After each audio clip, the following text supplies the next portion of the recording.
नमस्ते। समाज में शिक्षा का स्तर बढ़ाने के लिए हम शिक्षितों को क्या करना चाहिए? ये प्रश्न हम खुद अपने आप से पूछें तो हमें कुछ न कुछ उत्तर मिलेगा। उदाहरण के लिए लीजिए कि मैं समझता हूँ कि मुझे शिक्षा को उठाना है, तो हम जो अशिक्षित लोग हैं इनके संपर्क में आए। अब अशिक्षित खोजने के लिए आज के डेट में कहाँ जाएं? किसी को तो कोई फुर्सत है नहीं, ना हमें फुर्सत है ना आपको फुर्सत है, तो एक दूसरे को ज्ञान देने से तो कोई फ़ायदा है नहीं।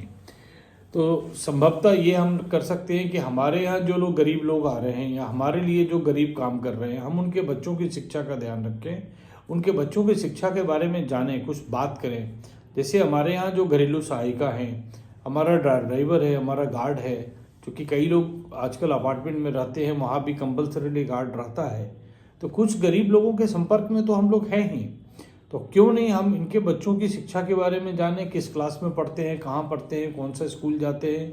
कभी उनके बच्चों को बुला करके हम लोग जो हैं थोड़ी बहुत बातचीत कर सकते हैं। इसके अलावा जिनको भी इच्छा हो उनके स्कूल जाके रिपोर्ट कार्ड देख सकते हैं।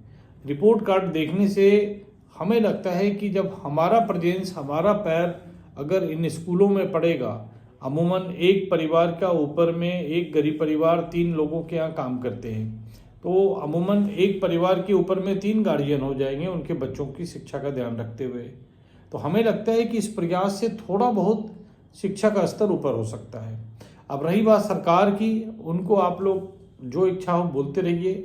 शिकायत करने से कोई समस्या का समाधान नहीं आता है, सहयोग करने से समाधान आ सकता है। तो हम लोग शिकायत छोड़ें, सहयोग करें, समाधान की तरफ बढ़ें। तो उम्मीद है कि मेरी ये बात आपको सही लगी होगी, और बहुत सही कहा हुआ है कि गरीबों को पढ़ाएंगे, शिक्षित बनाएंगे, स्वरोजगार की तरफ जोड़ेंगे और गरीबी मिटाएंगे। धन्यवाद। ऐसा प्रयास हम और आप मिलकर करें।